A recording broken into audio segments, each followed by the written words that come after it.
the sanctioning of global terrorists by the United Nations should also not be impeded for political reasons.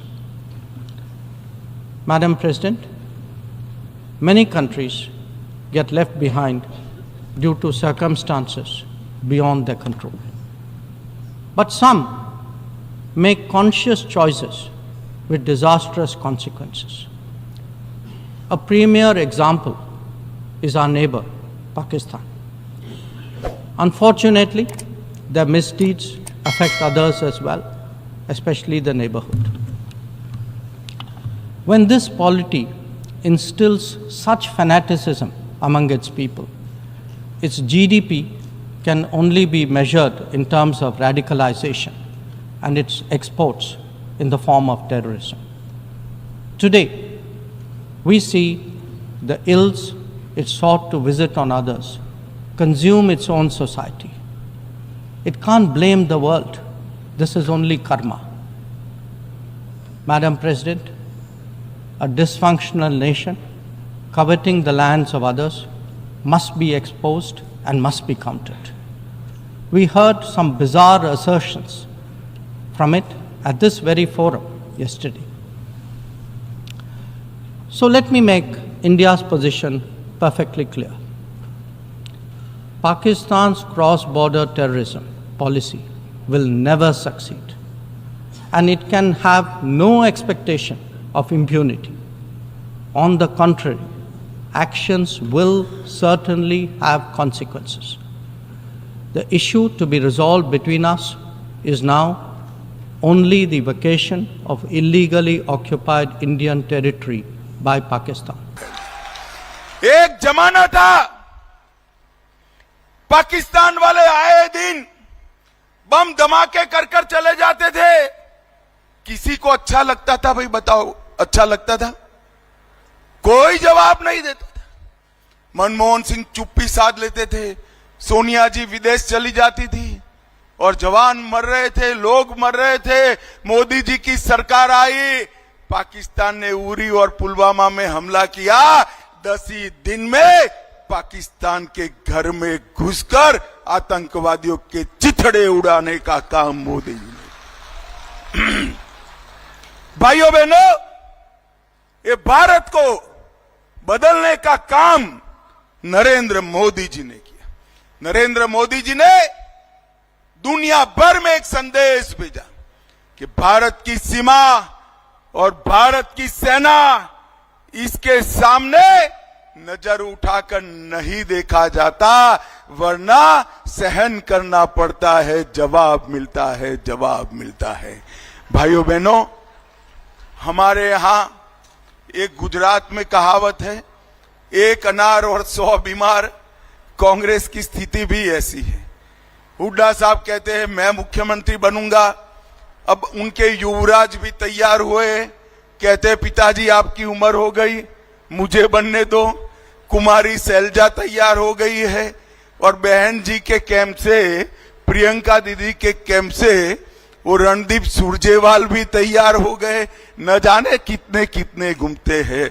मैं आज उनको एक नसीहत देने आया हूं, भैया काहे को झगड़ रहे हो? ना आपका बहुमत आना है, ना आपका मुख्यमंत्री बनना है। मुख्यमंत्री भारतीय जनता पार्टी का बनना है। भैंस तो अभी गांव के बाहर है और यहां मक्खन के लिए झगड़ा कर रहे हैं। भाई भैंस भी नहीं आई है और मक्खन के लिए काहे झगड़ा करते हैं?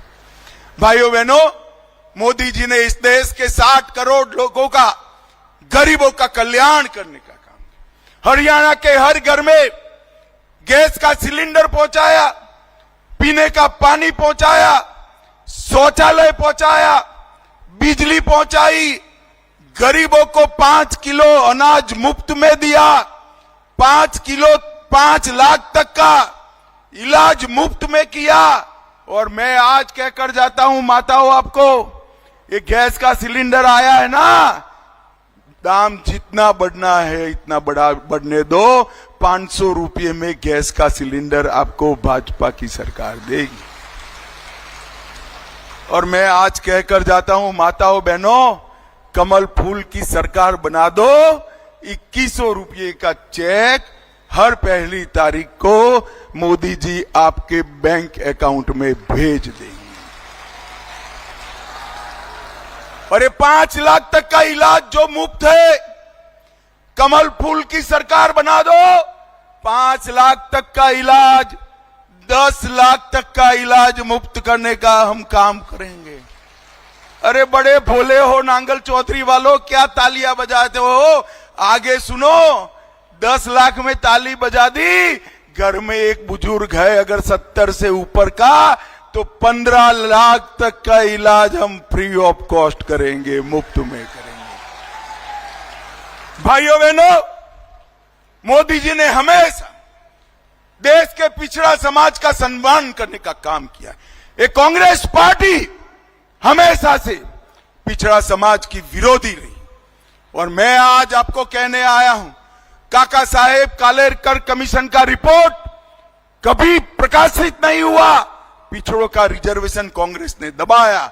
मंडल कमीशन का रिपोर्ट इंदिरा गांधी ने दबाया, जब हम लोग लेकर आए राजीव गांधी ने इसका विरोध किया, और आज मोदी जी ने नीट, मेडिकल, केंद्रीय स्कूल सभी प्रकार के दाखलों में पिछड़ा समाज को 27% आरक्षण देने का काम। मोदी जी के मंत्रिमंडल में 27 मंत्री पिछड़ा समाज से है, 2 तो हमारे हरियाणा से ही है, और मोदी जी स्वयं अति पिछड़ा समाज से बने हुए पहले मुख्यमंत्री है, पहले मुख्यमंत्री। मोदी जी ने पिछड़ा समाज के कमीशन को संवैधानिक मान्यता दी, और ये राहुल बाबा, अब इनको कौन समझाए भाई? वो यहां से अमेरिका जाते हैं, अमेरिका जाकर अंग्रेजी में बोलते हैं, और वो समझते हैं कि हरियाणा वालों को अंग्रेजी समझ में नहीं आती है। अरे भाई, अंग्रेजी समझने की ही जरूरत नहीं है, भाजपा के कार्यकर्ता है हिंदी में सुना देते हैं। सुनाते हैं या नहीं सुनाते हैं भाई?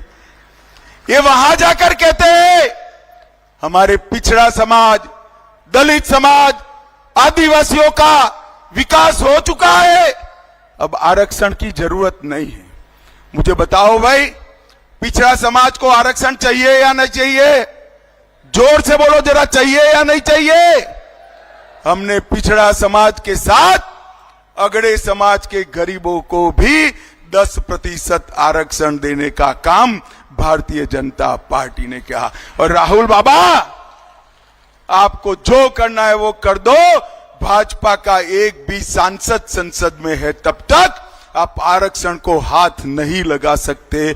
मेरी बात मान कर चलना, हम आरक्षण नहीं जाने देंगे। भाइयों बहनों, ये झूठ बोलने की मशीन राहुल बाबा हर रोज झूठ बोलते हैं। अभी कहते हैं एमएसपी का हम कानून लाएंगे।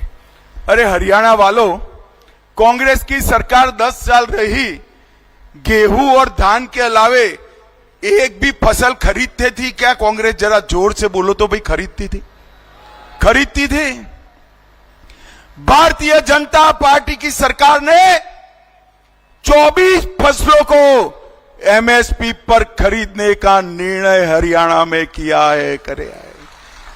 राहुल गांधी, मैं आपको चैलेंज देकर जाता हूं, एक भी आपका राज्य हो तो उसका नाम नंगल चौधरी वालों को बता दो जो 24 फसलों को खरीदता है।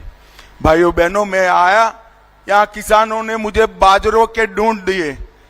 क्यों दिए मालूम है? बाजरे की एमएसपी कांग्रेस ने 1250 रखी थी, खरीदी नहीं होती थी, सिर्फ एमएसपी रखी थी।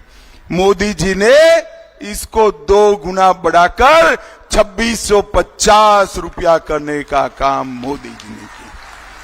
गेहूं की एमएसपी 1400 रुपया थी, 2275 करे। सरसों की एमएसपी 3050 थी, हमने 5650 करे। चने की एमएसपी 3100 थी, हमने 5450 किया। और आपका धान 3100 रुपये से खरीदने का निर्णय भारतीय जनता पार्टी ने किया है भाइयों बहनों। और हुड्डा साहब